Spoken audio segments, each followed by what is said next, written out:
Ghost Hunt at Hagood Mill in Pickens, South Carolina, June 14, 2025. Tickets are $25 and are sold on Eventbrite and in person at the Dark, Strange and Mysterious Market in Easley, SC on June 13th and 14th. Special guests for the Ghost Hunt is Brandon Cooper and Blaine Rohan. Hagood Mill is known for its rich history and mysterious activity. Can you see spirits? Can ghosts talk to you? Find out. Ghost Hunt, June 14, 2025. Tickets cost $25. We will gather at 7:30 p.m. Eastern Standard Time and do a history haunting tour until midnight.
I'm in the show.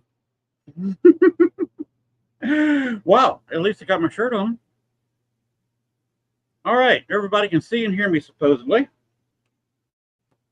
And get everything plugged in. In case you're wondering, I am Lynn Dorman. I have no clue where Gwen went to. But I was 7. I'm right here in the background for you. Okay. I just sat down. Hadn't even plugged in the headset yet. I thought you had. Sorry about that. So you told me not to do cocaine on the air or do my coke. So I did my coke already. All right. There you go. All right. Well, I'm going to let you get to it. If you need me, you know I'm in the background. So here you go. All right. You got it. All right. Thanks a lot. All right.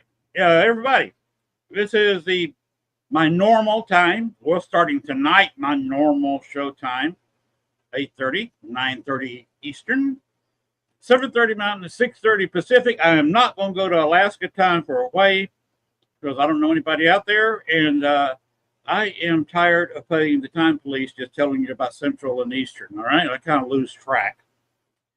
All right, so we are going to have a special guest tonight.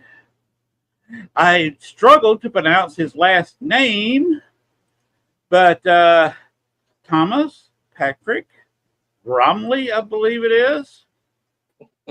He can punch me in the face if that's wrong. You're close, Len. It's Gormley. Gormley, I was close. The only person that calls me Gormley is Dave Schrader. Oh, okay. I'll let him off the hook too, like I'll let you off the hook. So, all right. I sent a picture to Gwen in case you wanted to use it in any kind of new video she put up. Yeah. Of me talking with Dave Schrader standing in Bachelor's Grove Cemetery. Oh, really? That's pretty cool. Yes. Yeah. He was there, and he wanted to talk to somebody who had something there that had an event happen there. Yeah. For a show, Darkness Radio. This is quite a few years ago. Yeah, yeah. And somebody pointed to me and said he had an incident just the other day. So we stood about where the incident happened, and he interviewed me right there. Nice. Yes, that was interesting. So I talk to him once in a while on Facebook. I wouldn't call us friends, but we know each other. Yeah, Dave's a good guy. He's just one of those guys in the industry. Doesn't have that big ego. He's just a nice guy. He's there for everybody. He sends out prayers for a lot of people when they need it. So yeah, I really like him. He's got good energy. I've got to meet him a couple times, and grateful for that. So good. I'd have to call him. He's a friend. So definitely. Yeah. So I got my act together finally. Are you sure, Len? I don't know about that. We'll find out. The heart rate is still settling down. Yeah. I didn't get to eat supper. Fortunately, I stuffed myself with about 5 donuts while I was at Walmart. Jeez. Well, what are you, like Homer Simpson? Did you have some Duff beer along with those donuts? I wish I had. all I had was the Coke that I threw over there. Yeah, that's always good. At least your Coke has a name on it. So yeah, Connor. I guess Connor it's a Terminator fan. But I called the guy who's supposed to come out and put our new mini splits in. Yeah. He's had a death in the family this week, but there was nothing he could do as a temp till we got everything done. So he couldn't help me. And it was over 80 degrees in here. I did not want to do the show and operate this nearly new computer in that kind of temperature. And in the bedroom, I was dreading going to bed tonight with over 80 degrees. You can imagine sleeping with over 80 degrees. Yeah, no thanks. I don't even want to imagine that. I would melt. And about 80% humidity. Yeah. So I had to go got a couple of small units. The neighbor gave me a hand, and we used cardboard and duct tape and got them in there. Yeah. So yeah. I'm the same way. Up here, I put wall-mounted air conditioners in my windows in a couple different rooms. And me, I have no patience. I just want to get them in and just get done with it. And so they go in so weird every year, but they always do the job. So yeah, cardboard, tape, whatever. You seal off the holes so none of the bugs get in. And that's it for the summer. So yeah. Yeah, the wife did that. She used cardboard, a knife I gave her, and actually gave my wife a knife. She didn't stab dangerous. You? So good. You're still alive, Lynn. So I guess it's a good thing. Yes. But I don't know what we want to talk about tonight. My mind is still going. My heart rate is still higher than it should be. Yeah. Well, keep that heart rate down. We'll try and calm it down. A little shamanic healing there for you, my friend. And thank you. We'll try and bring you down there for a little bit. I'll try not to excite you too much. So keep your shirt on. Yeah, I'll try. That. Yeah, I don't want to excite you to take my shirt off. So yeah. But no, we talked before. We had an interesting case we talked about on the podcast I'm on Monday. So I'll do a shout out to all those guys because it's the same network that we're on now. Serial killers, supernatural, and murderers with, of course, our producer, the best producer in the world, Gwen Johns, and Dr. Leachana Brown, and, of course, Blaine Rowan. And we like to chat about all the serial killers, murderers in the world and the mind frame of some of them and giving our little tidbits on how to avoid running into people like that, or how our children are raised and things to look out for. And we got to talk. It was pretty cool that we talked about, the murder with the Chicago Bears player. His girlfriend was pregnant, and supposedly another girl that he was with, and all that. And Marnie, you're intertwined as the photographer for her, which is awesome. I seem to be intertwined with a lot. Yeah. Because that tied me up a little bit with the Bears. Yeah. Then I was tied up with the Olympics back in Georgia in '96. Oh, geez. When the bomber? Yeah. Yeah, I was the first Olympic head in Columbus. Wow. And we got the women's softball games. Oh, okay. We had to raise. Well, I talked the city into 1 cent sales tax increase. So we could get a whole list of stuff. Yeah. It's amazing what you can do with a 1 cent sales tax. Yeah. We spent millions and millions of dollars earmarked for the projects we named, and they voted back that tax back in 2 or 3 times so they could build more stuff. They built a soccer complex after that. Did you come up with any good names for projects that are funny because you're spending so much money, or No, we played it straight up and told people, okay, we're going to build a softball complex. We're going to fix our baseball stadium. We're going to build a new police station. We're going to build a new fire station with offices for the police and the fire, because they did not really have a home office. The police station was 50 years old. The central fire station had command and control scattered all over the city. Jeez. Two guys that should be in cubicles next to each other were having to use the phone because they were 15, 20 minutes away by car, away from each other. Jesus. That doesn't and they sound had like sometimes it. Yeah, that sounds like a mess. Yeah, it was a total mess. So that's why we got that passed and got the Olympics. Although I was best man in this one guy's wedding, and just after the sales tax got voted in, his wife and him were in the market for a new car for her and a new motorcycle for him. Mm-hmm. And the sales tax kicked in just in time, and they had to pay that 1 cent sales tax on a brand new car and a brand new Harley. Wow.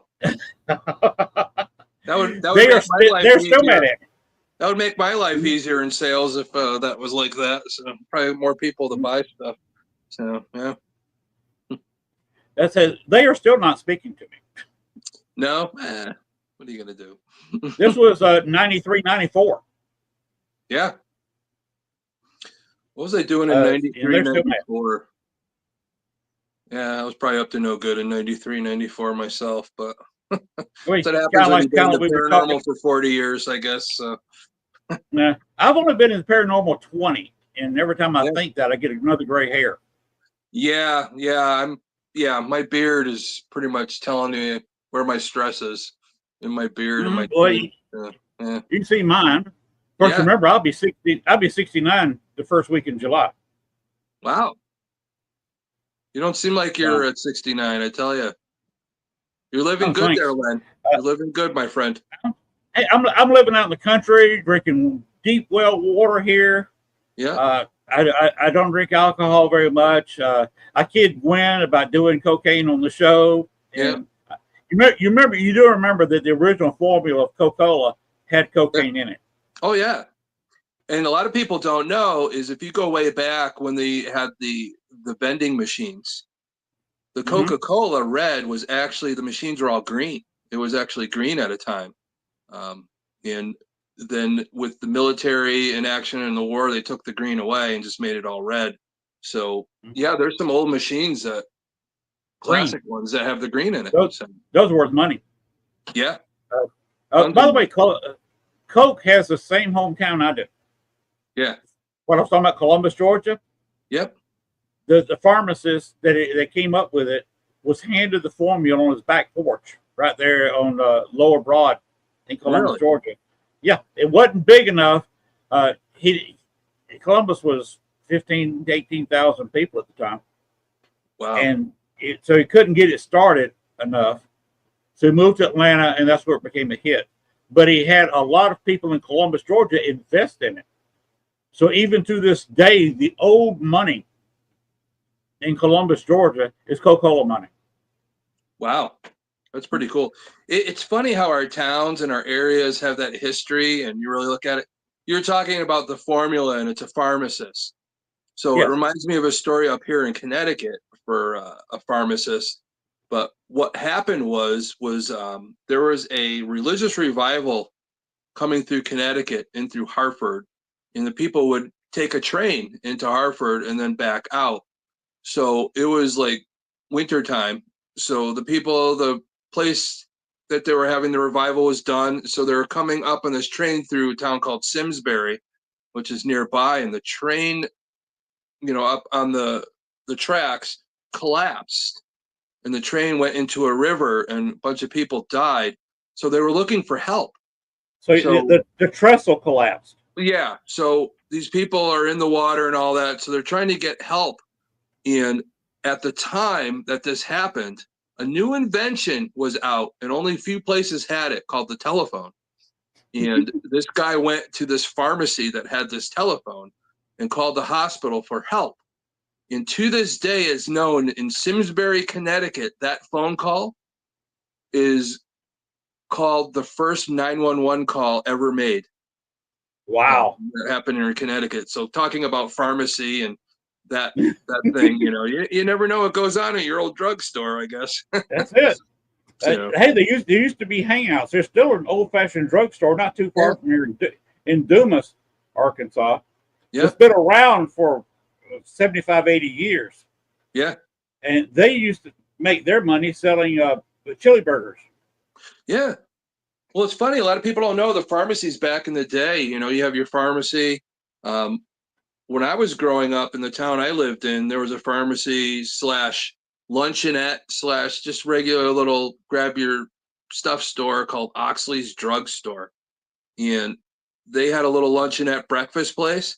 That was one of my first jobs. I got paid under the table. I wasn't even 16 yet. And me and my friend would fill in for the older gentleman that ran the luncheonette. And he would cook, and I was short order. I would do like toast and stuff there. And, I worked at that place for a while. It took me through high school and all. And I always worked there. And I remember on Sundays, I would distribute the newspapers out and, just take care of the place. But yeah, I remember the little soda machines, taking the soda, and then you had the little flavoring. And I used to mix stuff up and see what kind of stuff I can make. But yeah, a lot of good memories there. So growing up, those drugstores like that style that they don't have anymore. There was another one in Columbus, not quite as old as the one in Dumas, but they always had this huge crowd for lunch. The guy who was the cook, short order cook, older fella, even back then in the 70s, he was an older fella. You could ask him where the baby powder was. You could ask him where the Band-Aids are. You could ask him where the condoms are. Anything they said, and he knew what row they were on. He knew where everything was in that store. Did he know where the ribbed condoms were? We had to make sure you know where the ribbed condoms were. He probably did. Okay, good. So that's important. But what he did, for her pleasure. Yeah. He's so Gwen is laughing now and probably turning red. I do that to her. But anyway, he sold a concoction he came up with himself. Yeah. What he did, he diced up his hot dogs. Remember I said scrambled dogs that involved the hot dog. He just cut them up in little pieces. Just literally diced them up. Cut them in half, cut it in half, and then dice the whole thing up. They could do it a lot quicker than that. And put it in a very, very good chili that he himself had come up with. And what he would do is he'd have a hot dog butt and just fill and put it in one of those little bowl things that you get hot dogs in baseball stadium. Made of cardboard. He would have a bigger bun than you can get in the grocery store. I don't know if he had it custom made or just got big buns. But anyway, he will open up that bun and just fill that whole bowl with that chili. And was it good? Well, you're talking chili dog there, right there, man. So, but he called it a scrambled dog because there was no hot dog in it. Wow. A chili dog properly is just you got a weenie and you got chili over it. Yeah. His weenie was diced up and mixed in with the chili. Yeah. And to this day, I will make a chili dog concoction where I'll put weenies in there, but I'll also dice up a couple of weenies and put it in my chili. Wow. That's good. It's good. I tell you, you talk about food and man, I tell you, just history from where I live, just so you know, being in Connecticut, it's still on our sign. You drive into Connecticut and it said the pizza capital of the country. New Haven pizza, Pepe's, Modern, and anytime anybody comes into Connecticut, you got to have pizza. But a lot of people don't know is the first hamburger ever sold retail was in New Haven, Connecticut. Wow. So basically the hamburgers started there. But the other thing is people don't know is there's a thing called a steamed cheeseburger. That started in Connecticut also. So not only do we have great pizza, we have the beginnings of the hamburger. historical wise here in Connecticut. And the important thing is any of you watching right now, I do have a festival coming up. It's called the Connecticut Paracon with 2 N's, PARACONN, and it's .org. So you check out all the people that are coming. Probably some of the biggest names, of course, our big name is Butch Patrick, who played Eddie Munster on the Munsters, is going to be there. Also, John Zaffis will be there, the godfather of the paranormal, and just tons of people. Of course, our producer on the show tonight, Gwen Johns, will be there.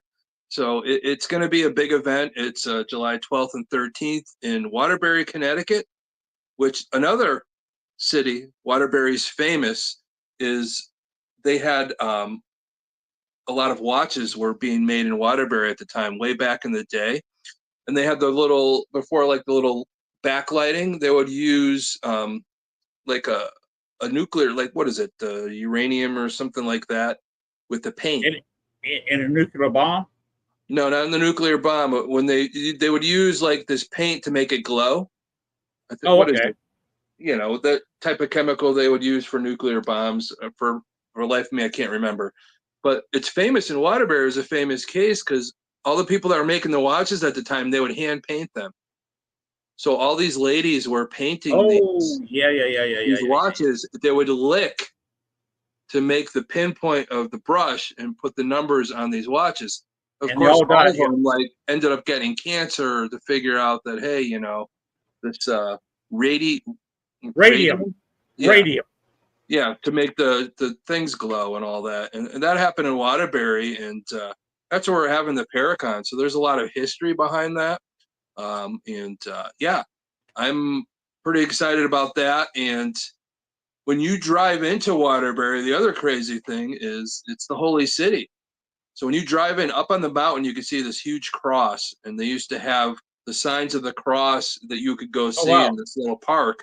It's kind of run down now, but there's a lot of history behind Waterbury, and Waterbury is known as the Brass City because most of the brass in the United States at the time back in the day was being produced there. And so there's a lot of history there, which I always enjoy to have a Paracon at a place that has a lot of history like that, because with history brings that energy of the paranormal, and people that are going to come to Waterbury, it's going to be great. You know, Saturday and Sunday is the festival, but in between Saturday and Sunday at night, where our people could email us at ConnecticutParacon@gmail.com to get your reservation to ghost hunt with the one and only godfather of the paranormal, John Zaffis, and of course myself and some other special guests that'll be joining us as psychic mediums to make sure we bring out the experience for everybody that is able to get those limited tickets. There's only 30 available. And we will have a dinner and also just a talk and go over the equipment and go on a nice paranormal search. So that's going to be a hell of a weekend. I'm looking so forward to it, just to see a lot of old friends, some new friends, just the people that are able to come to see everything about paranormal and true crime that we're going to do for everybody that patronizes our event. So cool. Yeah. That is so cool. But I can't be there because that's a long walk from Arkansas. Yeah, it's a little bit of a walk, but Len, I'm going to get you to one of these things because I definitely want to meet you in person, my friend. This is like our second time we've talked, and you know, I always love your energy, my friend, and just your background and some of the things that have happened in your life is always so interesting. Yeah, like what we talked about before, a little bit before the show. Yeah. It's not everybody who can drive a car at 40, 45 miles an hour and have it within an inch or two of another car going the same speed. Yeah. And then people transfer out of the back of the truck to an open Jeep. Yeah, that's still the trick of tricks in the you know, that's the warning you give. Don't try this at home, kids. These are for professionals.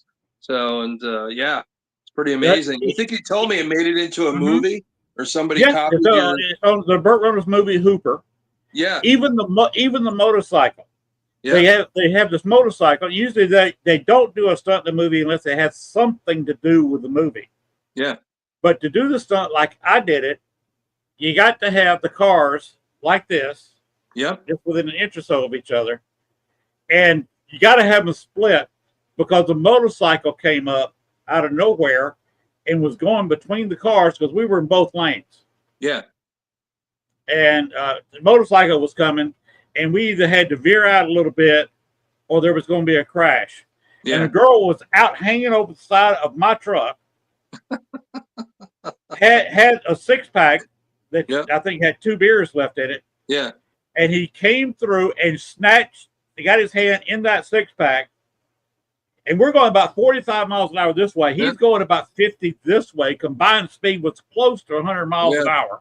Oh, my God. And he comes through there, reaches his hand up, snatches that 12-pack out of her hand, and never slows down. Damn. The girl just turned around, looked at him, and said, he didn't even say thank you. Yeah. Gave him a beer, too. That he waited a little while before he opened that beer because that momentum and all that probably would have shook it up a little bit. Probably would have exploded in his face.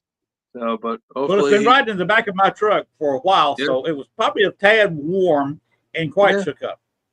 Well, hey, it's still amazing trick, and whoever witnessed that and put it into the Hooper movie is pretty amazing too. So, and when I pulled up, I floorboarded it, pulled up, slammed on brakes, cut the wheel. Yeah. So I completely reversed, and then slammed on the gas again and pulled up beside him completely backwards like this. Pulled it within an inch or two, so my passenger could pass Miller Lite over to him, his passenger, because he wanted Miller. My passenger wanted Bud. They had Bud only. We had Miller Lite only. Nice. So we started exchanging beers through the window without having to lean their head out the window. They could just put the arm there. There you go. Here's a beer. Give me a beer. Well, for me, it would have to be bourbon. You know, I'm a bourbon guy. So if you could give me a bottle of bourbon out the window at 45 miles an hour, I'd be happy with that too. So. Of course, the question would be, since you've been in law enforcement, what do you think a police officer would have done? Remember, I'd already had 8 or 9 beers. I had one in my cup holder. I had one in my hand because I literally had to hand the beer to the guy and said, hold my beer when I had to flip because I took both hands to flip the car around. So I literally said, hold my beer. Yeah. Me personally, if I saw that and how that got pulled off, I would have been like, I ain't touching that, man. I ain't touching that. That's amazing. I mean, like, you can't mess with perfection when it within an inch being in beer. Yeah, no.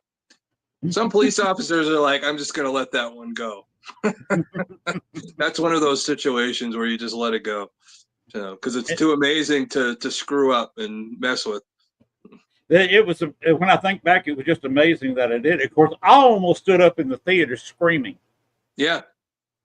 The person I was with had to calm down. Yeah, they stole your shit, man. They should give you at least a few bucks. The only credit I got Yeah. was one scene they filmed on Smoking the Bandit. They put I was in a ranchero. Yeah. They put a ranchero in Smoking the Bandit. And then in Hooper, yeah, when the police officer pulls them over, he gives them all tickets. Yeah. Speeding. Yeah. And the last car to drive through the camera scene was a ranchero painted like mine. Yeah. Well, hey, at least they gave you credit, but hey, could have probably used a few bucks for that too. So I could have used a few bucks. Hey, I'd have took a case or 2 of beer. At least, at least a stunt credit or writing credit or something. Something. Yeah. I'd take a couple of cases of Coors. Yeah, there you go. That would have been good. But then again, in the scene, what was it? You said Bud and Miller Lite and what you guys are passing back and forth. Mm-hmm. I'll forgive you for that. I'm more of a bourbon guy, so I would have been passing out some Buffalo Trace or something back and forth. Or it's kind of hard to pour shot glasses. Yeah, of course, because there is a rabbit hole bourbon because I am the down the rabbit hole guy. So Yeah, usually I reserve Rabbit Hole for my friends when we go up to Salem for the Salem Paracon that I do every year too. So that's always a big one. But yeah, it's always fun. That's a really good bourbon. It's a little expensive, but I like to share the good stuff with my friends when we're all together up there. Yeah. I go with Jim Beam, Jack Daniels. Oh yeah, Maker's Mark is pretty good. yeah. Well, Travelers is real good. Maker's Mark right here. Yeah, the Chris Stapleton Travelers. So yeah, that's made by Buffalo Trace. It all started. Chris Stapleton had a relationship with the E.H. Taylor brand, which is part of Buffalo Trace. So it takes time. So a few years before it gets to where it needs to be. So I think in the time that he was doing E.H. Taylor, putting his name on it, that other stuff was fermenting very well for everybody with the Traveler's bourbon. And it's really good. I like it too. Yeah. Oh, there was another incident, kind of like you just mentioned. If you were a police officer, you say, okay, I gotta let this go. Yep. At 3:00 in the morning. Small town, and we're talking about a town, 15 buildings. Yeah. On Main Street, on the highway. I was going to Savannah and if you look at a map, Georgia, Columbus, Georgia, is on one side. We call it the West Coast on the Chattahoochee River. Savannah's on the coast, literally. Yeah. And I had to get to Savannah as quick as I could. Yeah. So I wanted to get a little sleep, and I had a 9 o'clock meeting, 8 or 9 o'clock meeting. I was going to get about 2 or 3 hours sleep, and I wanted those 2 or 3 hours. But here I come doing well over 100 miles an hour. Nice. Enter the town, and I see railroad tracks coming up. So I slowed down to about 70, 75. And just as I'm about to jump the railroad tracks, a sheriff's car pulls up to a stop sign in the highway. Yeah. I go straight by him in a 20 zone at least 70 miles an hour. Yeah. I said, okay, I'm not going to pull over. He's going to have to come after me. I'm not going to sit there and pull off to the side and say, you got me. And he doesn't even have his lights on. So I just floored it, quickly got up to about 120. Damn. But the time I got by him, I turned off my headlights, and I had these great big, like this, off-road driving lamps. You normally put on a truck. Yeah. I reached down a switch and flipped them on, which means my tail lights and my tag light were out. Nice. And all he saw was those bright lights lighting up the woods going out of town. He sat there, I guess, long enough to see if there was anybody in front of me he could radio to stop me. Yeah. And I kept on looking, and just before he went out of sight, he just slowly crossed the road and just went straight across. Yeah. Yeah, there's some states that they're not allowed to pursue just for safety reasons. I don't know if that was the fact at the time, but it's funny that you say Savannah because my daughter graduated from SCAD a couple years ago in Savannah. Okay. And I got to go down there. Yeah, and I know the funny thing is I'm going down and I'm flying down. Of course, me being the ghost guy I am, I was like, okay, what's the most haunted hotel I could stay in? So I ended up staying in, was it the 1770 something? Can't remember the name of it, but it was on a couple shows. I think it was on Ghost Hunters or whatever. The lore behind it was a woman jumped to her death because she was depressed that her seafaring boyfriend never came back or something. But I mean, I had a lot of weird things happen in that hotel. I wanted to stay in the most haunted room, but unfortunately it was taken. And they have it all decorated, like, it's the most haunted room. But there was a couple I met in the bar one night when, the long weekend I was there. And they say they go from hotel to hotel all across the country just to stay in the most haunted rooms. So they got it from me. So I was just, asking them questions. But even in my own room, I had weird stuff happen. And, I think the first night I was there, I felt the mattress go down, like something was sitting at the end of the bed. And on the last night, I was laying there and I was like, I just made myself turn really quick. there's a chair that was next to the bed and there was a light and I could feel something like click, click, click, click. And I looked and I could see a mist go from the light to the chair and then just dissipate. Wow. And then all of a sudden later on, I could hear, you know, the old little brass stuff that's on the dressers and all that little brass, like picking up click, click, click, click, trying to get my attention and all that. So I tried to talk to what was there and then it calmed down. So I'm kind of assuming with, you know, it dissipated because I acknowledged it, which was good. I think it was trying to get my attention, but that was pretty amazing.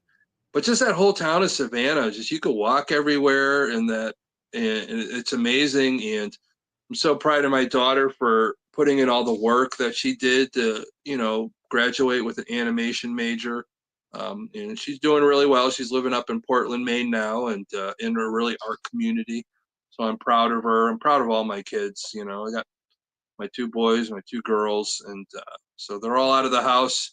So that's why I'm doing more stuff like this with, of course, you, Len, and traveling all over the country, just talking about paranormal and true crime and stuff like that. Whoever wants me there to grace their Paracons or whatever they got going on, just to talk about my background, and it's always fun, and I'm always grateful for that.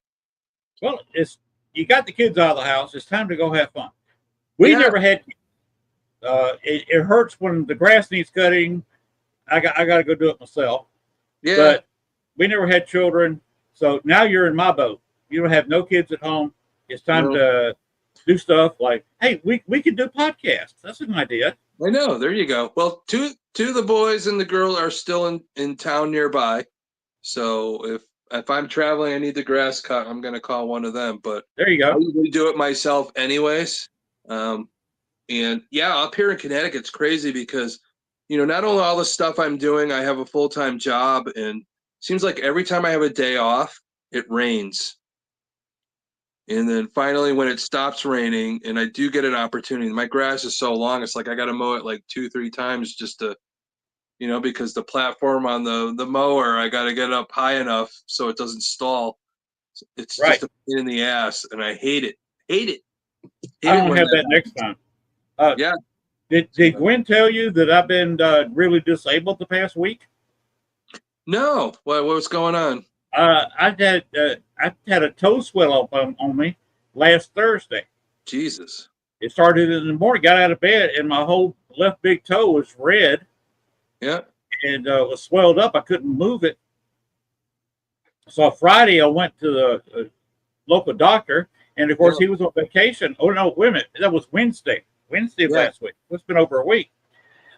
Went to there Thursday and then looked at it Friday, and they gave me a couple of antibiotics. They knocked it down a little bit, but then they did some tests of the stuff that was in the toe. Yeah. And I had spasms. Jesus. Yes, in my big toe.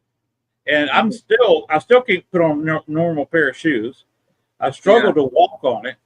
And remember today, I went to Walmart, had to load 2 air conditioners. Now not big. You saw how small this one is.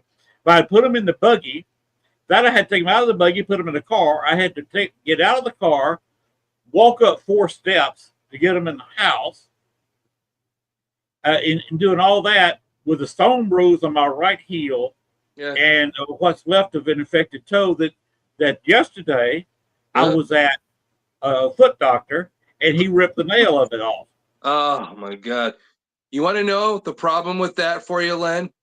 What? Is it's very detrimental to your career on OnlyFans when you do your feet pics for OnlyFans. So you're not going to be making any money anytime soon. Nope. Well, my feet aren't that big. I wear a size 11 shoe. Damn. Yeah, you're right there with me. I'm like 11 and a half, 12 sometimes, depending on the shoe. So, some 10 and a half will fit, but most of the time it's 11. In fact, I bought 3 shoes. I got 2 slip-ons, 2 pair of slip-ons, and a pair of nighttime shoes. Yeah, I was there at Walmart. Bought some donuts.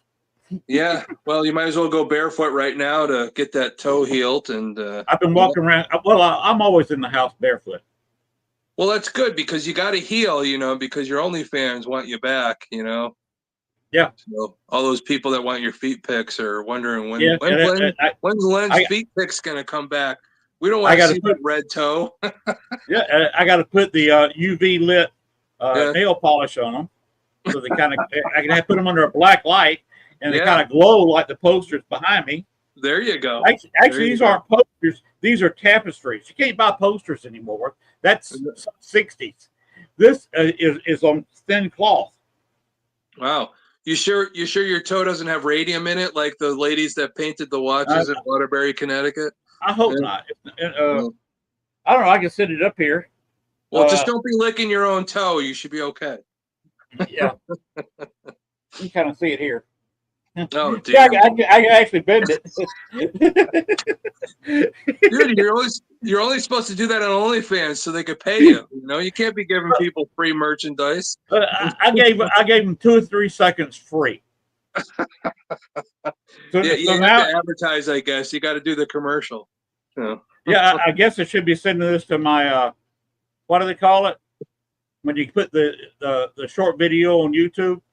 The reels. No, not the reels. They got where they put the full video. Patron. Yeah. Yep. So that's all they get on YouTube. Yeah, there you go. If you want to see the whole foot or see the right foot, Patreon. If you want to see me do crazy things with the feet, paint them up, that's on Fans Only. Yeah. So if you want if you want to see me play with my feet, not wearing any pants, you gotta go to something a little bit more like four. I tell you, Len, I think we have gone off the rails.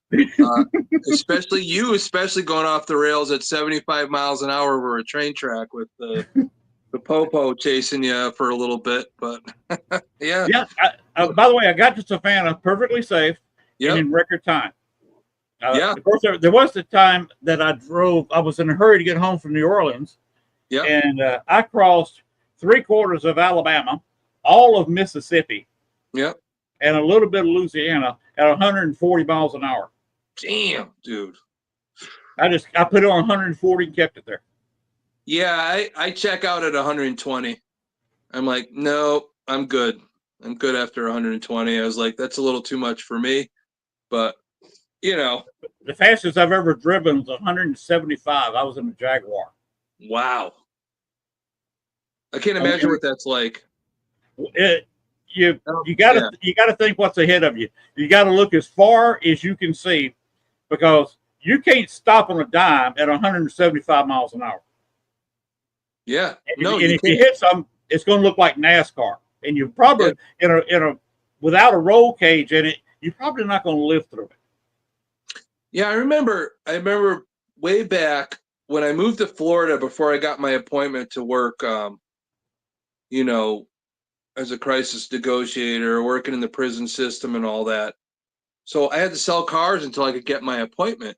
And I remember they were introducing this new car, and we went into Orlando, and there was actual race car drivers that you would ride along with, and they would show you how the car could do what it could do. And I'm trying to remember. There was a family of race car drivers, Andretti's. Andretti's, yes. So at the time, he was maybe 16, 17 years old. Marco Andretti I got to sit with him and drive around in a Dodge SRT4. And he drove me around. He wasn't anybody at the time, and he ended up being a really good race car driver, the family name. The youngest one ran Indy. Now, he wrecked, I think, in the first or second lap. Yeah. Just past Indy. He was racing, what was it, Sunday? But I tell you, I was like, this kid barely has his driver's license, and he's doing all these tricks in this car, and I'm sitting there holding on for dear life, just seeing what this car does, and just seeing him progress in the race car world was pretty amazing, and getting to meet him at such a young age was pretty cool. So that, it's a highlight of the time I was in Florida, and pretty amazing stuff. Yeah, we both met some crazy people. Yeah, yeah. So I've sat in the passenger seat with some crazy drivers. So but it is I got to meet. I think his name was Stanley Puffo. okay. Do you know who that is? Not familiar, but Did you watch much wrestling in the 80s and 90s? oh god, yeah, WWE with Hulk Hogan. yeah. My favorite Remember? wrestler growing up was Jimmy Superfly Snuka. Oh yeah, oh yeah. Yeah, But after that, you had Hulk Hogan, and yeah, you had the Macho Man. yeah. Randy Oh, Savage. no, Yeah, I said Stan. I meant Randy. That yeah, was my mistake. Randy Puffo yeah, is what became Randy Macho Man. yeah, And I met him when I think he was 18 or 19, yeah. wrestling with his older family. It's funny. He was a baseball player for a little while too. He has an Funny, actual baseball. He has a baseball card before he got really into oh the wow, rest. Yeah. So. it's funny the people that play baseball. Mhm. You know, Joan Jett Oh uh, god, yeah, got yeah, got a tryout with a professional team, but of course, uh, baseball rules they can't have a female player. yeah. And Huh. some of the scouts said that she would probably easily start on a double A team. Yeah. Wow. That's crazy. I got to meet her. That was an interesting conversation. I met Yeah. my teenage crush, and I couldn't believe it. I said, I am standing here talking to Joan Jett. Isn't that crazy? I You said, know, what am I doing here? well, a lot of people don't. People know I'm in the paranormal. They know my past background. But what people don't. When I was in high school, um, you have to work in the summer and then college. You come back, you work for the summer just to make money and all that to make sure you have enough money for books and stuff like that. To get laid. Yeah, exactly. So, but my job, I was a bodyguard, backstage security at a facility called Lake Compounds in Bristol, Connecticut, through high school into college. And my job is I worked backstage security. And, I had to make sure I checked the passes, make sure the people who are backstage were supposed to be there. So I got to meet some of these great people, but probably the most crazy thing that ever happened was I was part of history. So if you guys don't remember, it was back in the 80s when I was still in high school working backstage. Of course, I didn't know what was going on at the time until next day on MTV that I was working the concert when Milli Vanilli was caught lip syncing. Ooh, And that was in Bristol, Connecticut, and that's where it happened. So that's wow. the history. But even beyond that, there was even the thing where every time Guns N' Roses would come to Connecticut, it's like, oh, the concert got canceled. Axl Rose wasn't feeling good. I was on the crew that was supposed to go pick them up at the hotel. And Axl Rose was so messed up on stuff, at the time that they would cancel. And then they just say whatever they were going to say to cancel the show. But, you see those inside things and crazy stuff. You remember who the Jeff Healey was, the blind guitar player? Okay, vaguely. Yeah, back in the 80s. So Jeff Healey was just wanted to go on the roller coaster. So I'd have to take him on the roller coaster. It's like, what is a blind guy going to have fun on a roller coaster? But it's that feeling of going up and down like really Yeah. quickly, I guess. And then the other crazy one was Steve Miller at the time. Steve Miller Band was very into exercise. So he really liked exercise and he would have these stationary bikes. He'd work out before the show. He wanted to go on a bike ride. So I had to bike ride with him, through some of the streets of Bristol and all that. It was just crazy. It's like, oh my God, I'm going to get hit by a freaking car with Steve Miller and stuff. But, That would have made some headlines. yeah, but I got to meet a lot of people that I really looked up to, a lot of heroes. I loved music and I'm a guitar player. I'm a singer songwriter. I spent time in Nashville and trying to make my way. Didn't work out for me. Then the kids started coming along. But the thing was one of my favorite guitar players ever is Eric Johnson.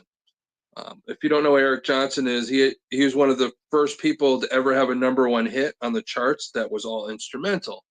The song was called Cliffs at Dover. And, just a great guitar player, everything about it.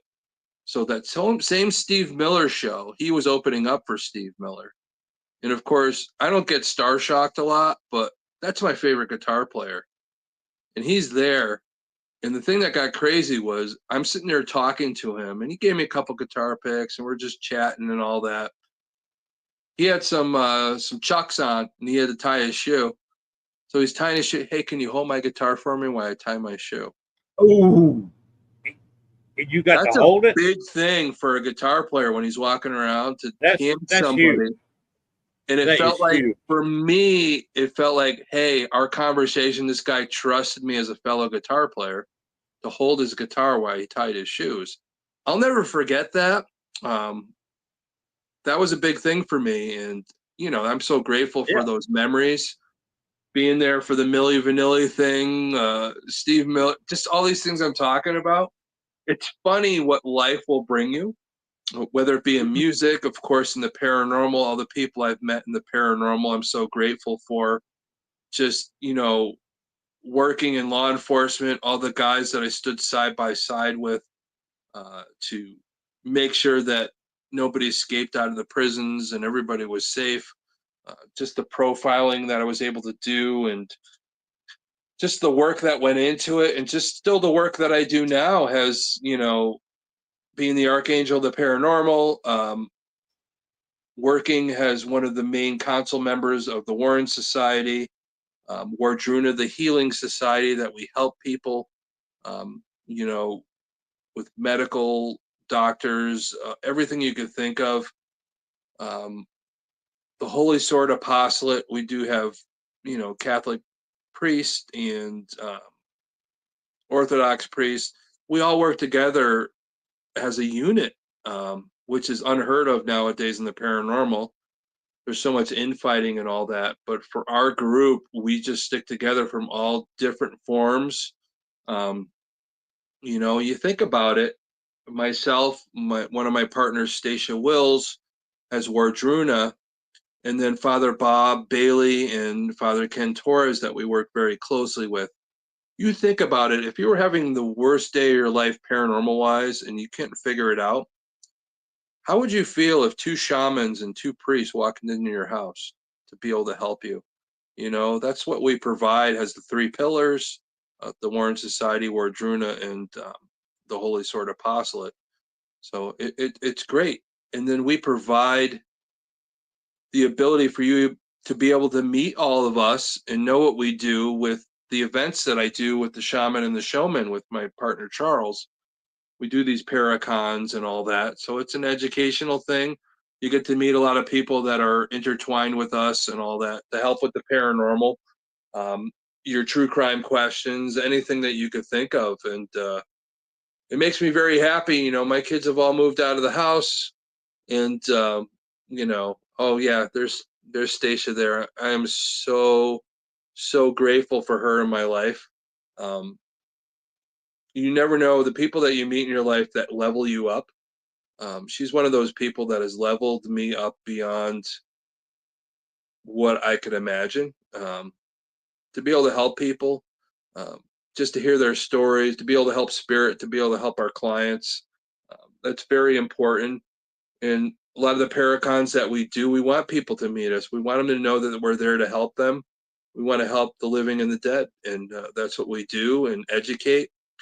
So it's very important that we're on shows like this, especially with you, Len, because you are a good dude, and I love your energy, and I love our chats about just other stuff. So it isn't just about a paranormal sometimes, just about life, our experiences, and what we could pass on to people, whether we're passing beers back and forth in a car going,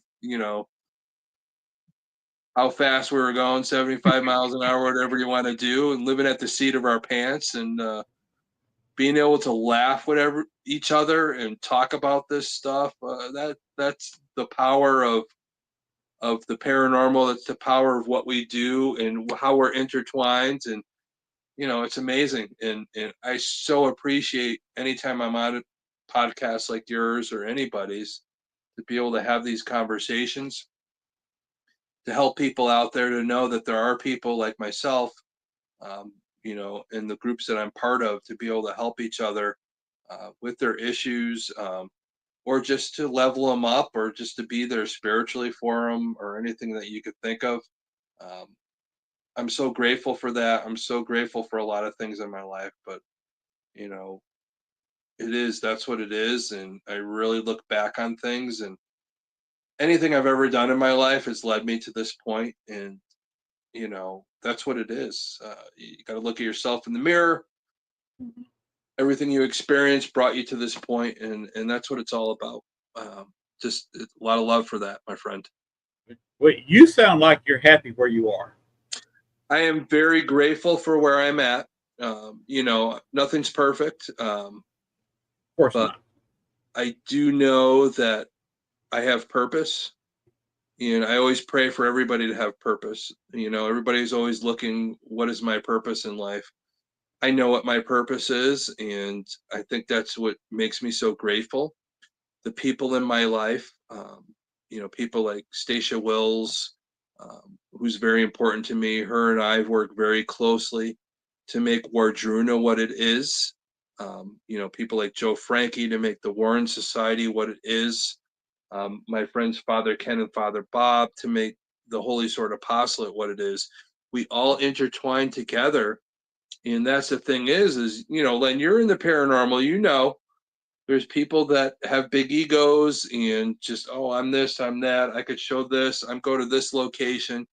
It's not what it's all about. It's all about community. It's all of us working together to find solution for the living and the dead. And I'm very grateful for my time with Wardruna and helping the Warren Society, helping the Holy Sword Apostolate, and just providing that platform for all of us through the Paracon and all the events that my buddy Charles and I do as the shaman and the showman. It's all intertwined, and it's an amazing thing. And I just hope people grasp onto that and know that it isn't about ego. It's about all of us coming together and just loving what we do and helping the living and the dead. And one thing we have in common, we're all human. Yeah. I don't know any paranormal people who are not human. You might. Yeah, they could be alien. I don't know. I'm still wondering about Jimmy Petanino. I think he's half alien, half human, but that's another story. But you're right about the egos, and Yeah. It's bad when people have gotten a show, and then they start tending to looking down at everybody. Yeah. You're definitely right about that. Just because you're on a show means nothing. You're an entertainer. You're on and you film for a little while, but it's not the full thing. When you sit down with a client that is desperate and so afraid of what's going on in their home, and to solve their issue, and them be able to sleep at night, and take back the power of their home. I don't care what TV show you're on, it makes no difference. It's about that human connection, and being able to do that. And again, I will tell people till I'm blue in the face, if you have ego and you think you're better than anybody else, you'll be so far away from spirit that you'll never be able to help anybody. And I think you're to the point you won't be able to help yourself. So, until Right. you know your purpose and you're able to face yourself in the mirror and know that I am here to help and I'm comfortable with who I am. And without that, what are you doing? Yeah. You're in the wrong business if you're not helping the living and the dead. I'm Right. sorry. If you're in it for fame or you're in it for fortune, you're in the Yeah. wrong business. Because it's hard to make a living with paranormal. Yeah. You know what? Fortune, God forbid, I am so in the hole for helping people and all that, but I will go poor if I could help somebody sleep at night. That's worth it. that's like money right there for me in my mind. But that's what my calling is. People have different callings, but I'm going to stick with my calling. I don't care what anybody says. Again, I'm on my own personal journey, my own experiences, everything that happens, what I give to my clients, what I give to spirit. That's personal, and I think that's what people need to remember is we're on our own journeys. We have our own experiences and all that, but we have to be happy with who we are. And when you're happy with who you are, you exude that energy, and people around you are drawn to that. And that's what we need to do. Wait, you notice that I'm pretty happy where I am. You are. I love your energy, Len. You're the awesome. I love talking with you, man. We're just chatting like we're drinking Miller Lights and Buds and passing them back and forth and speeding cars going backwards. So, that's what it's all about, my friend. Because I am doing about all I can do. I'll be 69 in about 4.5 weeks. Okay. The We're gonna third have a is big birthday cake for you, my friend. and find me a prostitute and blow out the candles. I have trouble There you taking go. it, especially with 69 candles. That's not candles. That's a bonfire. I'll send you some really good cocaine for you. How does that sound? Okay, that'll work. But It'll be getting funner though. two artificial knees. Yep. I can't do the big places. Waverly Hills, forget about it. Yep. I couldn't even walk through that whole place. No. The only thing, if I went in there with somebody else, I would say, okay, let me walk maybe I'll walk around the first floor, walk around on the second, maybe I'll peek into the third. That's about all I'm going to do. Yeah. I'm going to find me a room on the first or second floor and bring me a nice folding chair that's really comfortable, set up my equipment and say, I'm here. If you want to walk through it, say something. I want to challenge a lot of these places that people pay, they go and they investigate and all that. I challenge them to give me a call. You know where you could find me. Give me a call. Let me come to your location and heal the ones that want to not be there anymore. None of them want me to come and do that. I don't understand it, and still to this day. The only explanation I can give you. Yeah, let me bring my team in. Let me bring in myself. Let me bring in Stacia Wills. Let me bring in Father Bob. Let me bring in Father Ken. Let me bring in Joe Frankie, even to the point where, let's bring in John Zaffis or something. Let's get to the bottom of it. Joe Frankie is such a cool name. Yeah, Joe is unbelievable. He's been my friend for a while, and it's funny because,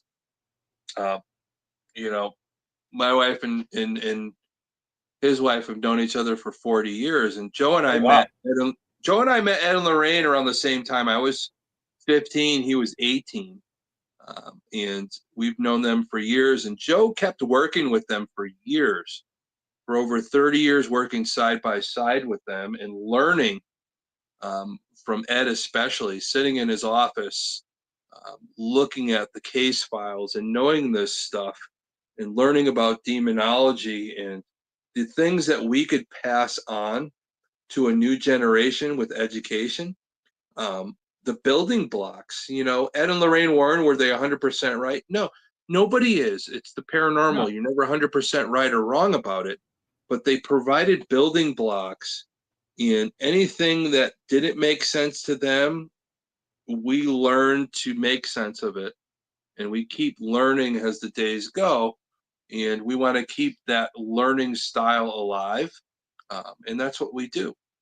It is important. And when people don't know where to go, whether they're having issues, whether it be psychiatric issues, paranormal, anything like that, we have our Wardruna Society where we help people. It's HIPAA protected. We have psychologists. We have people to the point where they're doing EMDR, where they can help with that. You name it. We even have a person that is a dietitian that can help you with depression. So you have all that medical side covered. And then when you come really into the religious side of it, where you just need prayer, your faith needs to come back into a situation where you find your faith again. That's where the Holy Sword Apostolate comes in. Those three pillars nowadays are bringing the paranormal and putting it on its head. Those three things together, us all working together, is changing the paranormal. I think for a different situation where I think it's very important that people look at it that way. It's not about yelling at the spirits, challenging them, putting your videos on YouTube to get likes or anything like that. It comes down to really asking yourself, why am I doing this? And the reason why most of us do this, hopefully, is to help the living and help the dead. And that's what we do, and all these things intertwine. So that's really the question you want to ask yourself. And that's why we educate people to really look at it that way. We can't go forward until we realize what it's all about. But to answer your question, Hey, Pam. Why these people don't want you going in there doing that? You remove the spirits that they're making money off of. Exactly, and they feel like you go in Ashmore Estates. Yeah. You go in there, and I haven't been in Ashmore Estates in 20 years. Mm-hmm. But you go in there, and the spirits that people talk to, run into commonly now. I do not know them. Like I said, I haven't been in there in 20 years. Yeah. If you say, would you like to move on? And you help all them move on. Yeah. What are the owners of Ashmore Estates going to do? They're going to be pissed. Extraordinarily so, because you just took their income away from them. But that's like taking somebody's job away. Yeah, but you got to remember something. It's not our job to keep spirits imprisoned because of money. Money and imprisoning spirits is just as bad as anything evil out there. In my opinion. But the thing is when I go to these places, I'm not going to make all your spirits leave. The thing is people got to realize that my spirit guides will reach out to me, and through ITC device will call my name when something needs help. Okay? And I'm going to help it no matter what you say. I don't care what you say.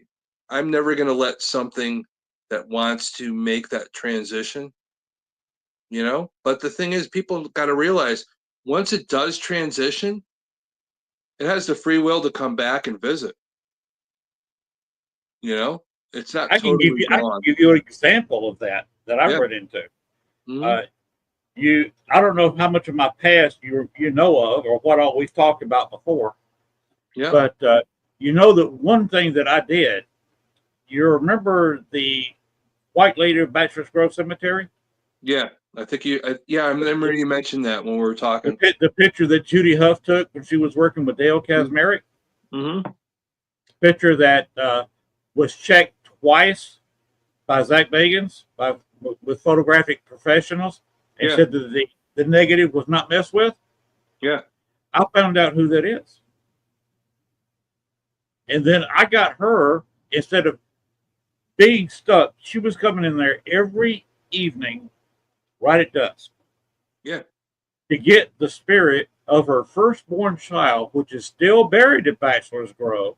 Yep. And get her out of there before the bad spirits come around. Yeah. Because literally that place is day and night. You can go in there and contact very cooperative spirits during the day. At night, they will test you. That cemetery was closed. It was desecrated. They had a lot of locals coming in there drinking beer, getting drunk, kicking over headstones, breaking stuff. You name it, they did it. Yeah, that creates so much negative energy to bring things in. Mm-hmm. Yeah, it's unfortunate. And they would test you at night, but she did not want that child who died at 11 months and 4 days to see all that. And the child, of course, being slightly less than a year old, did not know how to move. Yeah. She started communication with me, and then she managed to follow me home once on her own without her mother's help. Yep. And she started doing that repeatedly, and her mother didn't seem to know about this. And one night she was running up and down our hallway at 3 o'clock in the morning, and my wife screams, "Libby May, you need to go home." She was still running up and down the hallway. She tried, "Amelia, come get your child. I've got to go to work in the morning." Yeah. Creating your boundaries. And do that. Amelia, her name is Amelia Patrick Humphrey. Mm-hmm. She opened a portal over our bed, Jesus. came through that portal, and got the spirit of her child, and closed the portal. Yeah. And it was a loud pop because, of course, you open stuff up and it closes, the air moves. Yeah. Oh, It goes amazing. supersonic, it moves. Yeah. I've been in situations where we've closed portals on both sides, the incoming and the outgoing, and yeah, it's amazing that the sounds that you get. Mm-hmm. You got that that air breaks the speed of sound. Mm-hmm. She got her child, and later I told her, I said, "Look, I'm moving. I'm not coming here anymore," which made them both kind of sad. Yep. But I told her, I said, "Look, you did not lead a good life. Your husband didn't take you that many places. Yeah. He was a state senator, and he was having an affair the entire time they were married. Okay.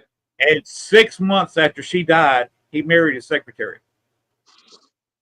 Yeah, I could see where the energy would move on that. Yeah, Mm-hmm. it makes sense. And he did not like me because I was investigating, and one of the few investigators that got into the house that John Humphrey built. Yeah. And his bedroom was all set up, kind of like a museum. They give you tours of it. But in his bedroom, because you remember, men and women used to spend the night in different bedrooms. Yeah, the Lucy, Desi, separate beds and all that. Yeah. Right. But they got to sleep in the same room. Back in the 1800s, they usually slept in separate bedrooms. If you had a house that big where you had a bedroom like that, yeah, they slept in separate rooms. Yeah. But mainly because I got flies in here since we had the window open for so long, installing the air conditioner.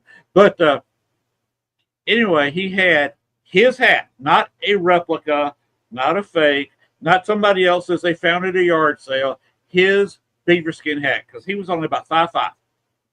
Jeez. And you know how a lot of people, you've met people 5'5" before. Yeah. They have the little dog syndrome. Yeah, they have the what is it, Napoleon complex. Yeah. Exactly. And Napoleon was my height. Napoleon was 5'9", 5'10". Yeah. But he wasn't that short. He was short. Yeah. Yeah. But anyway, to have a trigger object, I put his hat on my head. Needless to say, he is still furious about that. That's because you're probably taller than 5'5". That's why he was mad. Yeah, I'm 5'9", right at 5'10". But he got furious about that. His first wife, Amelia, thought it was hilarious. Yeah. So that's how we got to be kind of buddy-buddy, and I could talk to her anytime I walked into Baxter's Grove. Yeah. But I said, "Look, you never saw the world." I said, "You would be amazed at what you can see. Paris, London, Athens, Rome, even Moscow has got beauty." Yeah. And I said, "Go. You take Libby and your other kids," because there was 2 or 3 kids that hung around. 2 of them actually died young. Yeah. One just over a year. Another one died, I think, 14. But they disappeared. And the only person that I know of who can get Amelia to come back to that cemetery is Dale Kazmarek, whose group took the picture to start with. Yeah. And I think anybody else calls her name, she kind of ignores them unless she knows them. They come in there and make themselves kind of known. Yeah. But as far as I know, that I've been told, Dale is the only person who can call her. Is Amelia here? Would you like to talk? And she will come in and answer. Yeah. It's amazing how that spiritual world, that connection, even beyond the veil, of how some people are attached to certain people. Hey, who's to know that, in a past life they were connected at one point. There's just that difference of that generation. That's why they're connected, and that's why they answer each other at the times they do. We all have that thing, we could be attached to somebody on a different plane, and it's just recognized in that certain situation. So it is amazing how those things happen sometimes, and it's so supernatural and paranormal all at the same time. I think that's why we all do this, because it is amazing to witness. Yes, and you've lived through it. I lived through it, Yep. and fortunately, there's actually people who will listen to just a local podcast. I'm just amazed at the technology that we can use. Where I Yeah. can sit in my den. I don't know what room of your house you're sitting in. Yeah. All nice and comfy. Of course, you've got a bare wall and some kind of certificate with a shelf. Well, see, that is my family.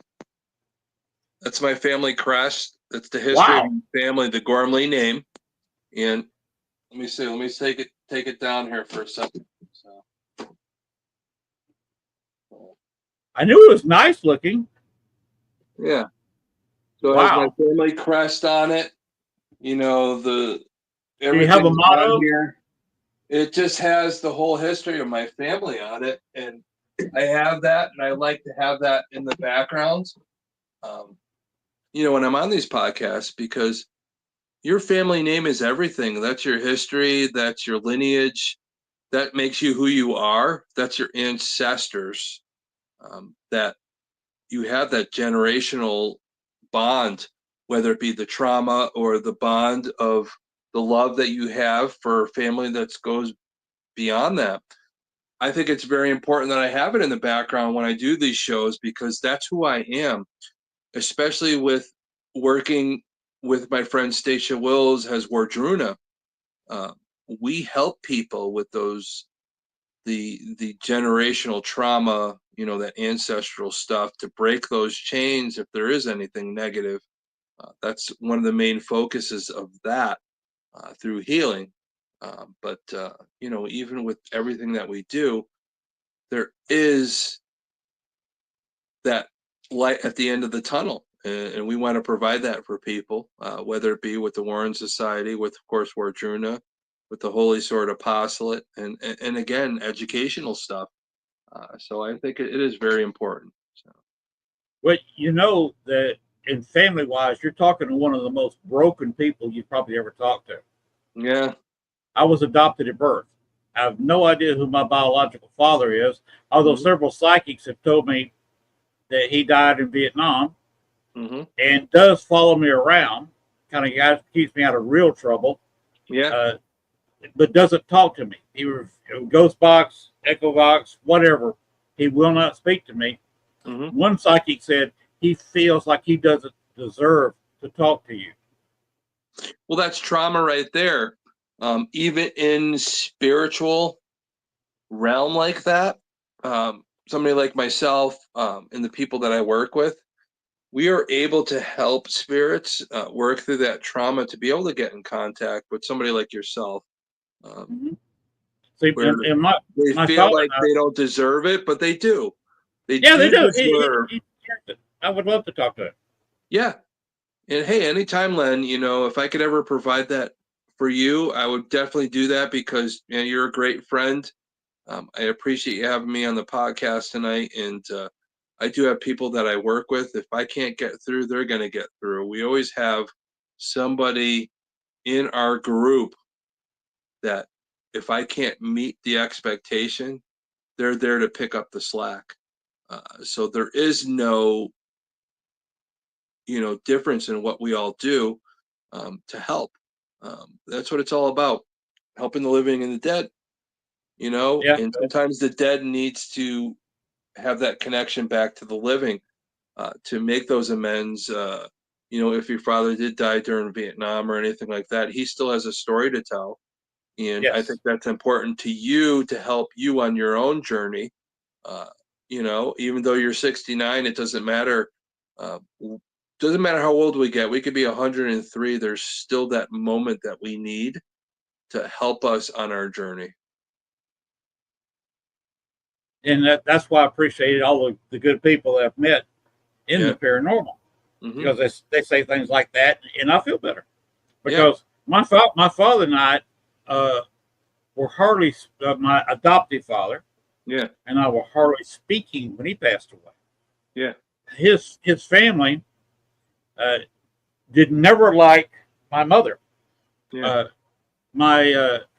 mother is my adoptive mother was she should never have gotten married. Yeah. Very, very. You hate to talk bad about your mother, but very, very low IQ. But Didn't that's understand okay. anything. That's what was provided to you on your journey. You should be grateful for that. Doesn't matter what anybody else says. It matters what you took in. And anytime, Len, anytime you want to talk, I do have, like, my friend Stacia would be able to help you with that type of transition if you want to. This is always provided you free of cost because you are a good friend. And if this could help you, get answers for what, you feel, we're going to provide that for you. And I think that's important. Yeah. But family crest, I can't use my father's family because my mother's side, she, by the way, was born and raised not too far from where Gwen lives. Yeah. She was actually born in Greenville, South Carolina. Really? But yeah, they had an arranged marriage for her. She got out of high school, married a guy, and they had issues, and she walked out. Okay. When she walked out on her husband because of abuse, her family, instead of helping her and said, "What do you mean this guy backhanded you? What are you talking about?" They disowned her. Interesting. And my father's family, he married her, but mainly because he felt sorry for her. His mother almost never spoke to his wife because he was the baby. He was the last one born, and they thought he married beneath his station. He was the pick of the litter. Okay. The smartest one, the brightest one with the best future, and he married a woman they didn't even want to speak to. Yeah. And then they had to adopt kids because she could not have children, could not physically have children. Yeah. And so when they adopted my sister and I, the grandmother, which was in her early 80s at this point, my father was 37 when I was born, and he was the baby. So I had cousins 30 years older than I was. Wow. First cousins. I have a few second cousins where the oldest child had his older sister had a child. Her grandchild was older than I was. Wow. But so I had no relations with cousins. Still don't speak to any of them. Most of them are dead now. Jeez. Because the second youngest cousin is 4 years older than I am. She's still around, but she's in her early 70s now, and she's not near mid 70s. She doesn't get around a whole lot.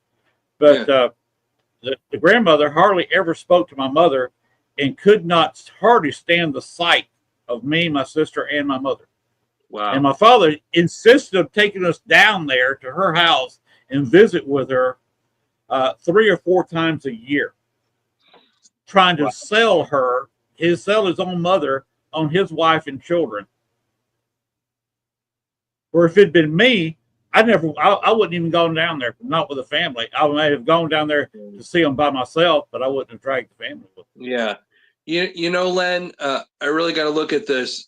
Us talking tonight, hearing your story and all that, really outside of this podcast, I'd really like to, stay in contact with you, work you through our Wardruna system, and get you in contact with the important people that have been in your life that you didn't get to have that contact with, and we can provide that for you. And I think that'll help you with a lot of healing. I know nobody's ever old enough to not heal. You know, I know you're going to be 69 and all that. It's never too late to get the answers that are needed to help you on your journey, and that's what we provide with Wardruna. And I think it's important that people know that life doesn't stop because of age. It doesn't stop. When you are 6 feet above ground, you still have the right to heal from any traumas or anything that you've gone through in life. And that's what we provide. I think it's very important that your listeners, just all of us, know that there is a service that does provide that. How do people Yeah. contact this service? So anybody could contact myself, Thomas Patrick Gormley, Wardruna, Stacia Wills. We are the two people that co-do this. Well, we have Kathy Faketic, who runs our healing department with Reiki and any of those types of things. There are many, many people across this country that are working with us, medical doctors, psychologists, EMDR, past life regression, anything that you could think of. And as we talk to you, we could figure out exactly what is needed to help you get to the point where you could level up or have that healing of that ancestral or that generational trauma or anything like that. Yeah, that's what it is. We're always here to provide that opportunity for you to work you through the system to get you to the point where you bring back who you are and who you're meant to be. And we could do that for you. Well, I appreciate that. I think it'd be good for me just talking about it. Yeah. Because nobody around here even wants to hear it, and they're not going to help me if I told them the whole thing. They're either going to be bored, crying their eyes out, or pat me on the back, said, "I'm sorry you had to go through that," and walk away. Yeah, So, we don't do that. We never leave anybody hanging. We work with you, we hear your story, and we know exactly who we need to bring you to continue that story until we get to the point where we could figure out how to get you to the next level, how to heal from those things that you've gone through. That's what's missing now in the paranormal, and that's why we provide that service. It isn't just about ghost, spooky, demon, whatever, put your shit on, you know, showing your information and showing what you caught on tape to get your likes or anything like that. Not what it's all about. And I tell you, Len, it's about you, people like yourself, the living, and the people that need healing as the dead also. So if but we it's don't kind of have both that sides. if we don't have that service, then what are we doing? What are we doing in the paranormal? You know, it's about life. It's about us. It's about facing ourselves in the mirror, being able to love who we are and where we came from. And if we don't know where we came from, who's there to help us know that and to heal from that or whatever we got to do? And the people that have passed that still have issues that need help, who's there for them? We're there for them. So that's what it's all about. Well, I think it's absolutely amazing that you provide this service. And if anybody needs to sit there and talk, you are a good person to talk to. Now, I have not met Wardruna. I just saw her name tonight. Yeah. Just 30, 40 minutes ago when she came in. Yeah. And I don't know her except for what you've told me. But she sounds like an amazing person to have a conversation with too. Her and I are. It's funny, when we first met, her and I are. We had two other psychic mediums at different times tell us when they saw us meet. They said, "You guys were twins in a past life." And Really? we carry that. We are soul brother and sister. We are so intertwined, but because of us being intertwined and having both of us being shamans, we're able to help people like yourself. And with her, people hear shaman, they think, oh, Indian or whatever. It's not. Shaman started as a Russian word. And Stacia is of that background. Her background is the Russian, the Mulfors, the Carpathians and all that, the Carpathian Mountains and all that. That's like way back. That is like the original shamans. And I mean, her family history is generations and generations of people that are psychic mediums to provide that healing. And us together, in my background, I am of Irish descent and all that, and I am a shaman also, but it goes deeper than that. And the people that we work with and that we've connected with provides this service, whether it be, that healing with Wardruna, whether it be, people that have that fear and want to take back their house with the Warren Society, or whether they just need prayer or that healing of the Christian background or Orthodox, or the deliverance with the Holy Sword. That's what we provide. Our groups are intertwined, and we're there to provide that service and that healing and education, whatever you need. That's amazing. Mm-hmm. It's amazing that you do that. Yeah, And I'm so grateful for that, and I'm so grateful to be able to pass that message on. And I'm so grateful for you, Len, for allowing me to pass that message on. I think a lot of people need to see that the paranormal is changing. We are in that mode right now where people need answers. And it's not just about what you see on TV anymore, whether how many likes you get or anything like that. People want to be healed. They want to have answers. I want to provide those answers for people, and I want to reach out and know that I could give them those answers from what my experience is over 40 years, and the people that I work with and their experiences. And am I completely right? No.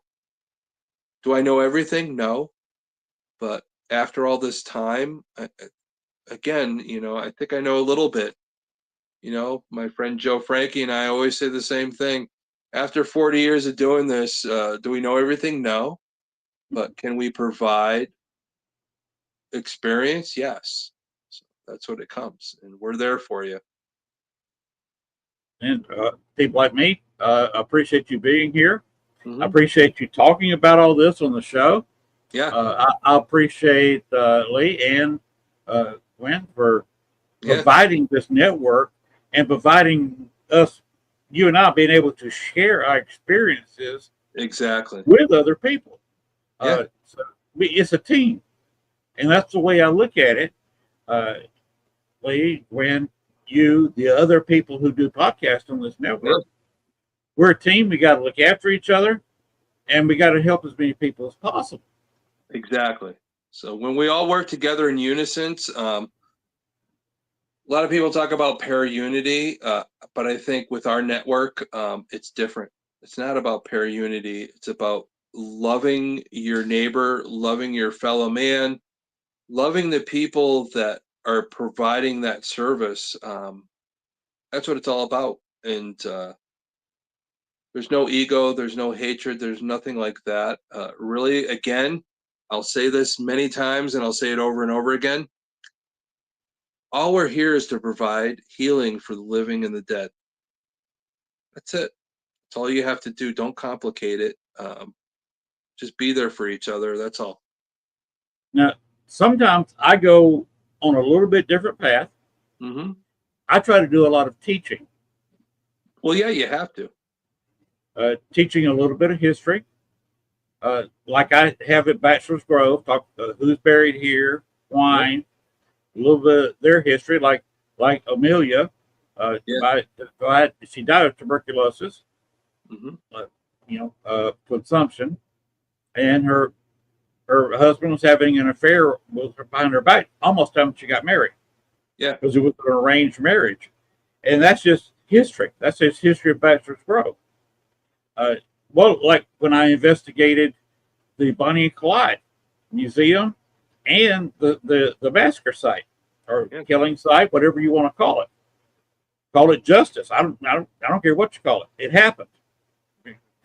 Uh, but investigating that and then telling people about the history and about how the movies kind of got it wrong. Yeah. But going leaning toward the truth. Like most people don't know, they put all those bullets in that car, and the first burst of 4 or 5 shots killed Clyde instantly. Yeah.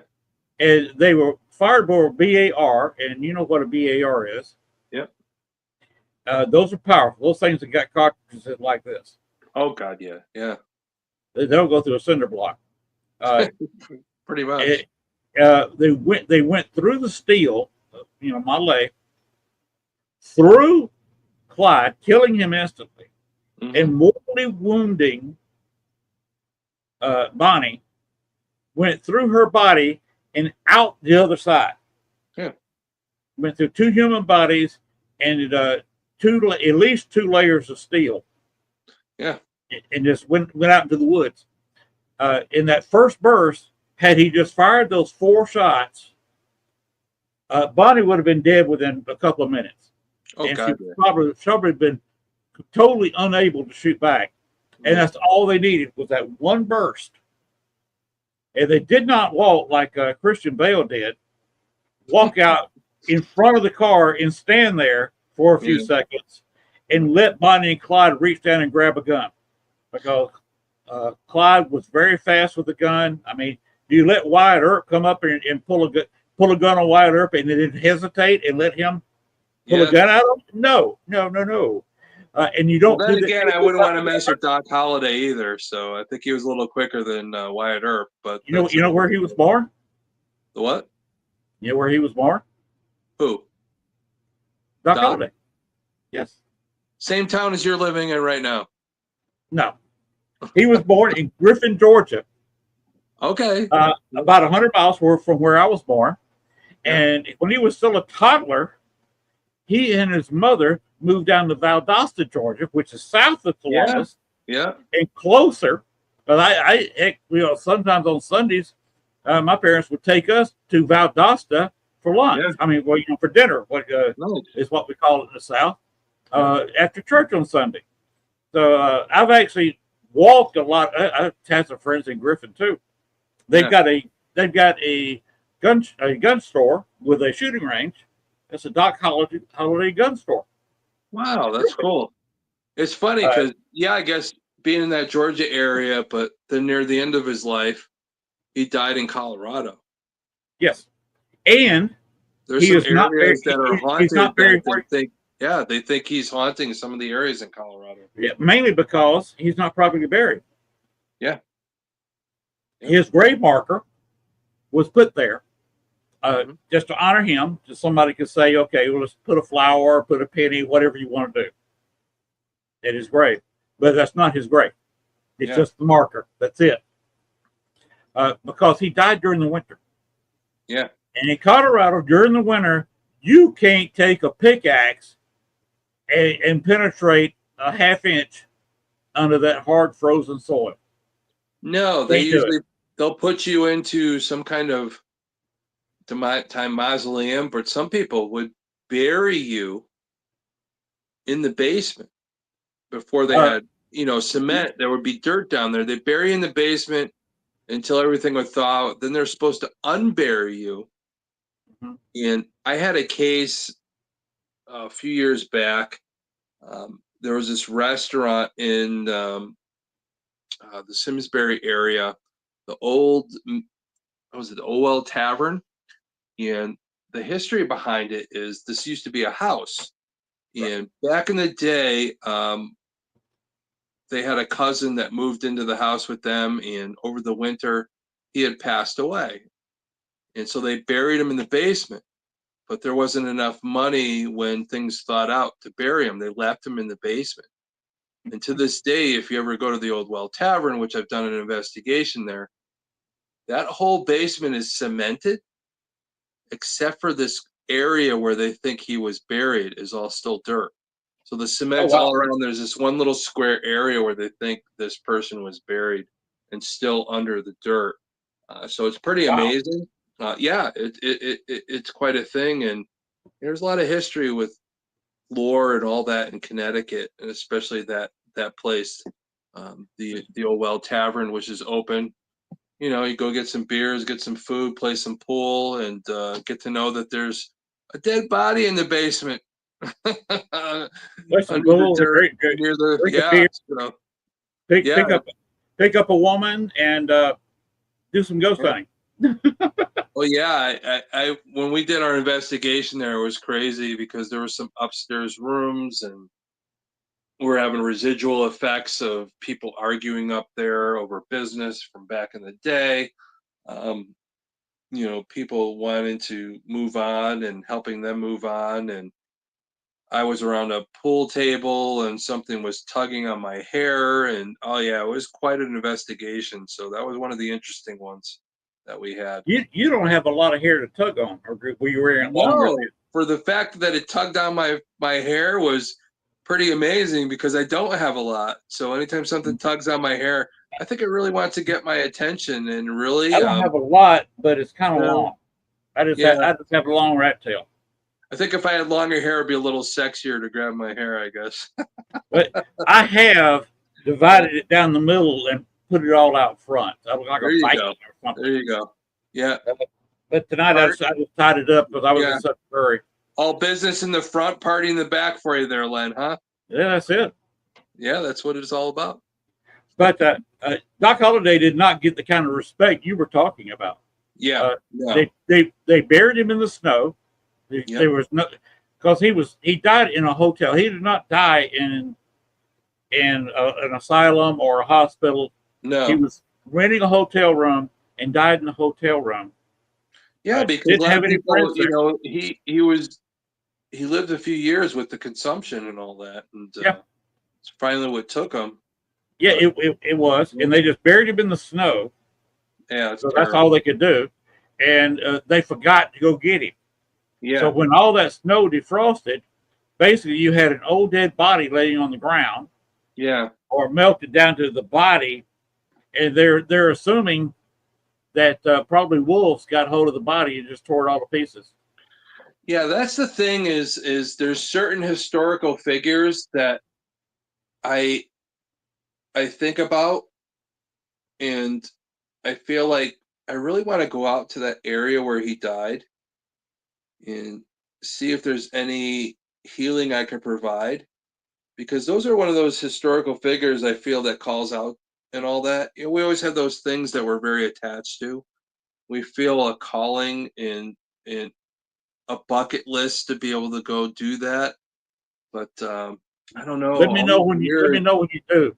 Yeah, all these years, Doc Holliday's been a big thing for me, and you know, I'm just a human being like anybody else, and the popularity and the lore of him, but I just feel like it's a calling to maybe hopefully talk to him and maybe his trauma and provide some healing for him to pass on if what we're talking about is true. But yeah, it's crazy. You know, I got a lot of things I'd love to do in my life, you know, and you know, like I told you, I want to help the living and the dead, and I don't like going to places to pay for plays or anything like that. But, you know, I just want to educate and maybe do a fundraiser or something. That's why I go to some of those places. But if I did go somewhere where I really wanted to investigate, even if it wasn't for the living, that it would be the White House. That is the number one place. People will ask me, where is the one place you'd love to go? And it's the White House. And there was somebody that was a member of a past president's family. Yeah. I believe it was one of the Bushes that believed in the paranormal, that actually did a little bit of ghost hunting. Yeah, really? Wow. under that presidency. So it has been done before, but you basically got to be related to the president. And Yeah, I guess so, because I I'm don't not, know. I'm not related to Biden, and nor am I related to Trump. Yeah, maybe I could get old Donnie to let me in or something. I don't know. So maybe if I do the dance and all that, maybe he'll let me in. Well, he's been throwing pardons around, about $1 million a pardon. So maybe if Yeah, you come up with $1 million, he'd let you go something there. I don't know. I don't have $1 million, but maybe he let me in. I could help him. Maybe help him with his golf game or something. I don't know. Eternal X Wolf Pack Paranormal Egyptian Pyramid would be cool. Yeah, that would be cool And too. they're right. Going to Egypt, one that would scare the hell out of me. That's not the most secure country in the world, and a Yeah. very rough place in the world. But going around there, around the Sphinx and around the pyramids, that's something I'll never get done. I'll never do that in my lifetime. Well, yeah, it's That'd be a place crazy to be. supernatural energy, you know? I forget what band it was. There was a band that recorded part of their album inside one of the pyramids. And I can't remember to the life of me who that was. I'll probably remember it after the show. But again, I love Kentucky. I've been having some bourbon, but I'll probably remember it after. My memory escapes me. But if anybody wants to look that up, there is a rock band that recorded inside the pyramid, and it got really crazy or anything like That'd that. be amazing. Yeah. The So acoustics in there would be anybody incredible. wants to with all look that it up rock and let around us know. Yeah. So it's pretty it. wild. I'd love to talk to the band that did that. Yeah, I forget who it was, but I don't think it was a well-known band, but I think because of that made them a little more well-known than they were at the time. The Grateful Dead? Ben says the Grateful Dead. No, it wasn't the Grateful Dead. It wasn't a band of well-known popularity, but I know they were a rock band of some sort, and Grateful Dead's a bit popular. Yeah. No, Grateful Dead is the Grateful Dead, but Yes. they're amazing too. Yeah. I'd like to say, excuse me for reaching forward with my finger, but if I didn't hear the first of the show, I replaced 2 air conditioners in windows here. Yeah. They're both temps. I just used some duct tape and some cardboard to Yeah. put them up. But the windows were open for a bit. And this white screen that's over here. By the way, you commented my face was dark when I was on the show before. Yeah. So you see what the white screen does. Yeah. It does put enough light so I don't have to have a bright white light burning in my face. Well, But you don't look as ghostly as you are right now, then I guess. no, the guys behind me look plenty ghostly. Yeah, there you go. We're always talking about death, but a skull over here, death over here. It's kind of scary. Plus, over here, I got skulls, candles flickering on them. Yeah. I'm surrounded by death things. Gwen's saying it was the Grateful Dead. Gwen's saying it was the Grateful Dead, but I don't think that's who it was. I did a whole thing about this on TikTok a while ago, and I can't remember. If it was the Grateful Dead, it might have been a secondary thing, but the first people that did it was somebody different. So. Eternal X Wolf Pack Paranormal has got to go. They said they'll see me on June 19th, where they'll be on the show.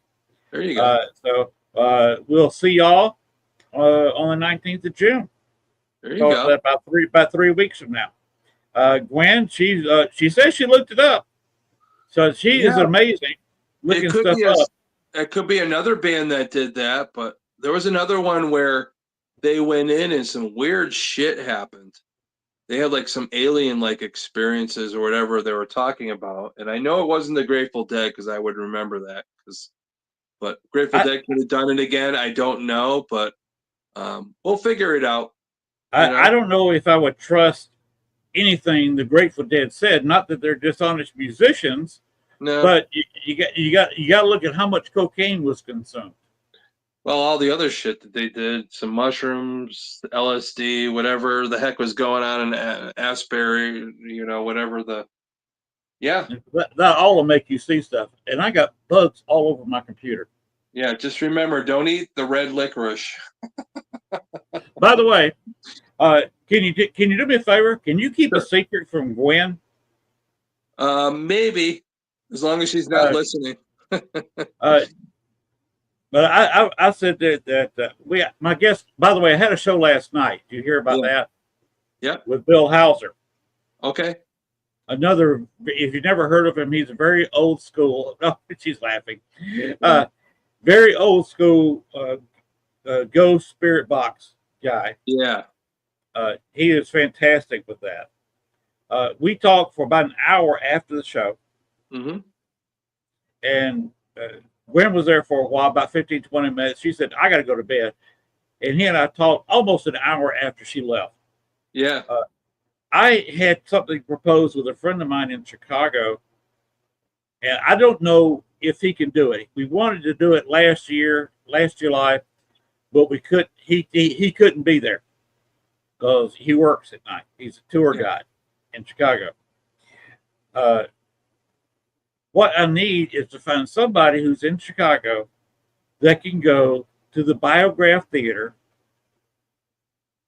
and be willing to be on the show. Mm-hmm. Because I got to talk to the people who are on Tuesday night, and I have no idea who's on Tuesday night on this network. Yeah. I don't even know what night you're on. What night are you on? I'm on Mondays. You're on Mondays. Mondays they have several shows on Mondays. Mondays, 8 o'clock Eastern Standard Time. There you go. Thomas Monday night and Serial Killer show at 8 o'clock p.m. Okay, Gwen, who is on Tuesday night? Who's on Tuesday nights? Trying to remember. I think that's the Tennessee guy there or whatever. I need to be a guest on their show. Right now, we have people coming. Right now, just specials and me sometimes. Okay. In July, of course, we're talking about a month and a half away. Yeah. On I believe the 22nd. Whoever has a show during that time needs me as a guest.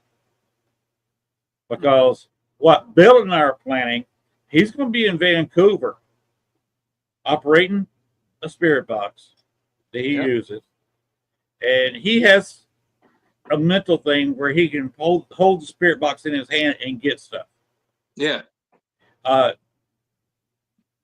will have a microphone under my TV set because I have got in one of the very few copies on DVR of Manhattan Melodrama.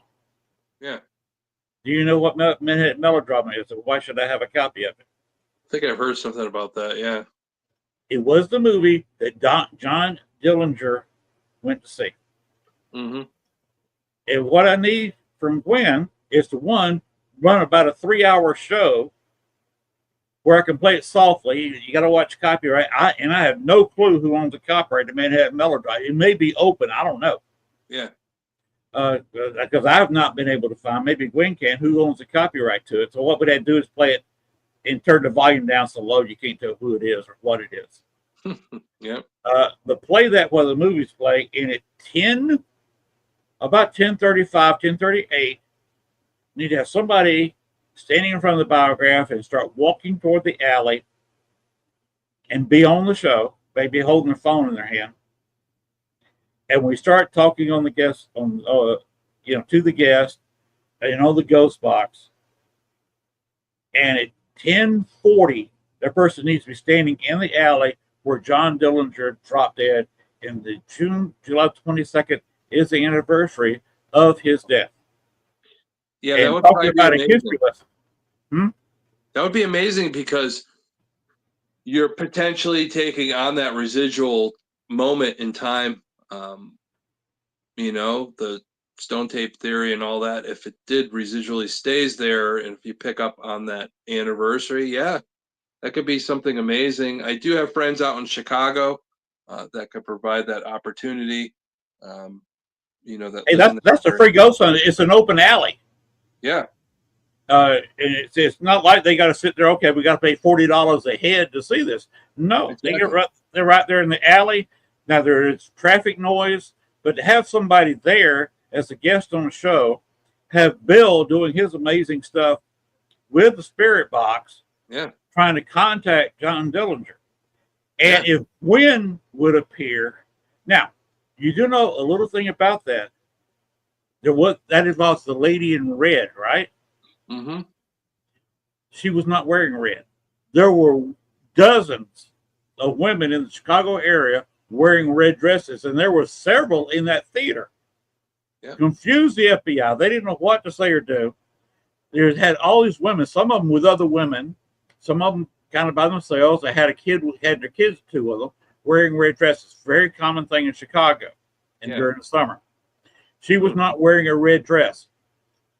She was wearing an orange dress, but the neon lights under the marquee made it look red. Yeah. So the FBI was looking for a woman in an orange dress, and they just said, "Okay, this is some of the last people to clear out of here. Where is he?" Yeah. So I guess our informant lied to us, and they got to looking. Okay, wait a minute, that's our informant there, and she's walking with a younger woman, and she's walking with a man. They started looking at him. That's John Dillinger. Yeah. So they went down, and he's sixth sense. You always feel when somebody's stalking you. He put his hand on his gun, was about to whip around, but he already had a couple of people aiming their pistols at him, and they shot him from behind. Yeah. And that is a lot of amazing history right there about how and where John Dillinger was killed. And I've got the one of the few videos of you've heard about the godfather of the paranormal in Chicago. He did tours for years. Where is I only know one godfather of the paranormal. That's my friend Johnny Zaffis, but I don't know. Who are you thinking of? Richard Crowe. Okay. He was investigating. He's the one that created Bachelor's Grove. Oh, okay. Nobody would have heard of it if it weren't for him.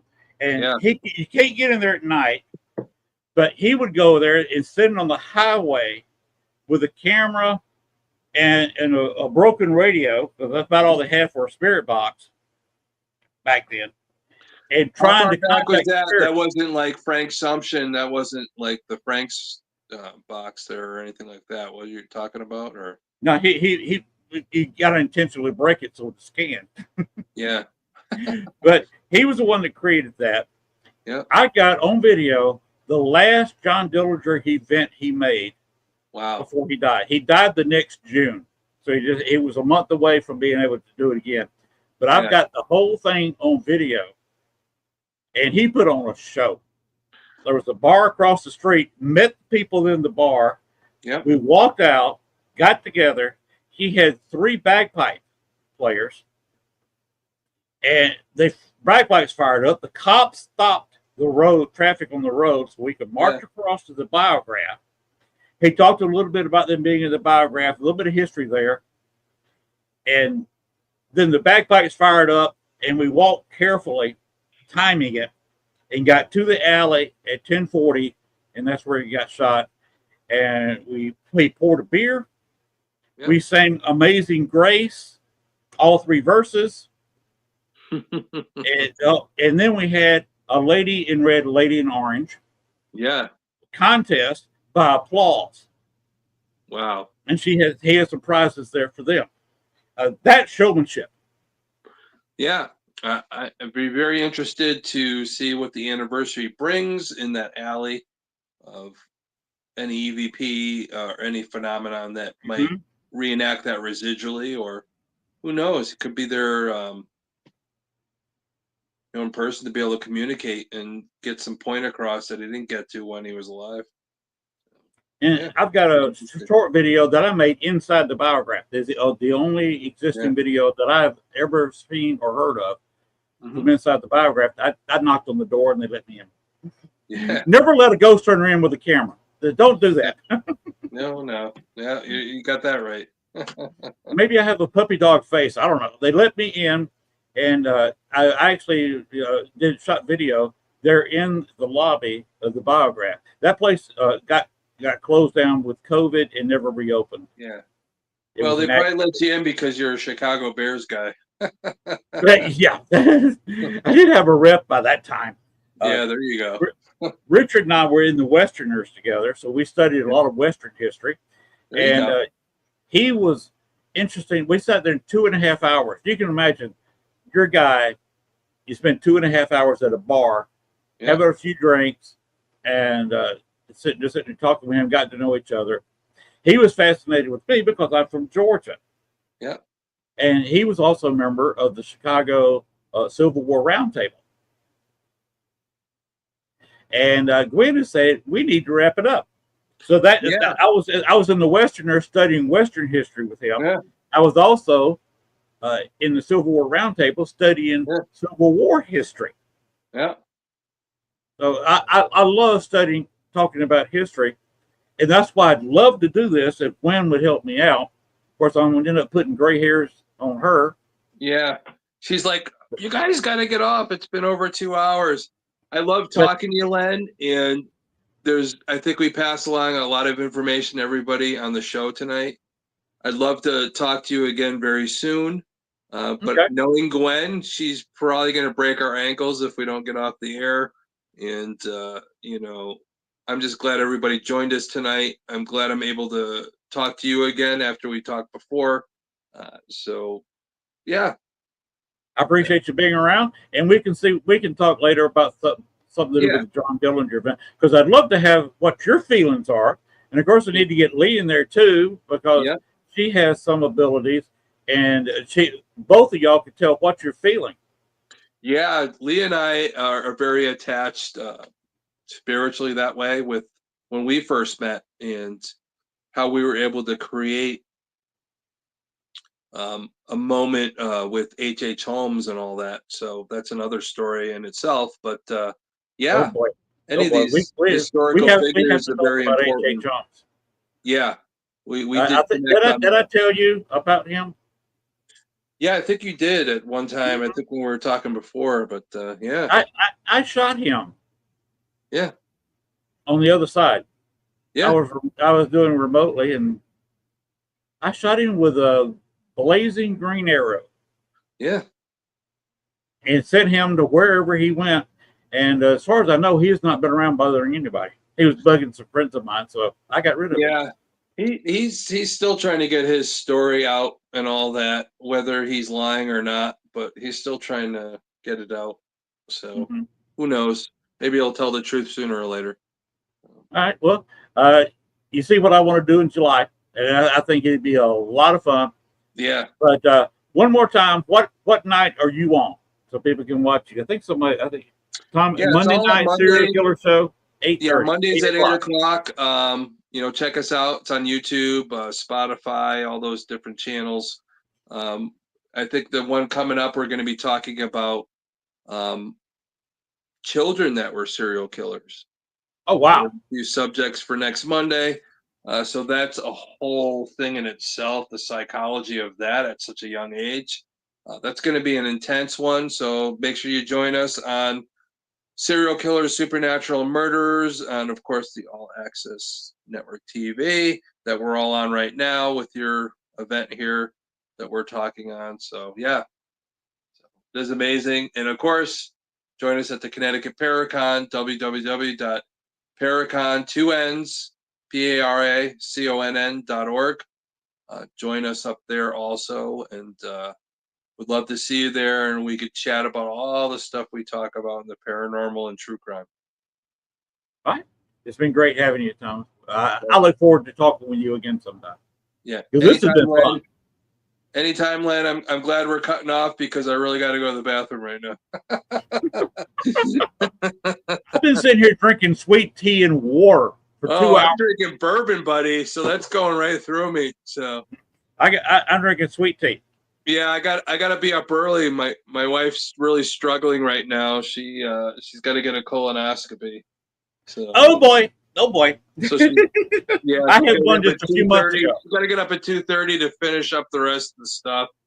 So I Oh got to boy. be up early to help her and get her to her appointment, and then her best friend is going to pick her up after. So it's going to be a crazy day tomorrow, and I just want to make sure. Woke up a few times tonight. Yeah, I just want to make sure I'm there for her, take care of her, whatever I got to do as a good person that hopefully people think I am. But is her side of the bed closer to the bathroom or is yours? She is in the bedroom. I am leaving her alone tonight. I'm going to sleep in a separate area tonight so she could get up and down, so I can make sure I get my rest so I could get her to the appointment in the morning and go from there. All right. That's good thinking. That's smart. Yeah. I try and be a good person, so. She's going to be busy getting up and down. A little bit, especially at 2:30 in the morning when you drink the rest of that. Oh, it's terrible. Oh yeah. I feel for her so badly. So I do too. Yeah. Three times. Three times. Yeah, I think I got another year before I got to get my next one. So I think that's how it works out. So yeah. So tell her good luck. I hope they don't find anything. Yep.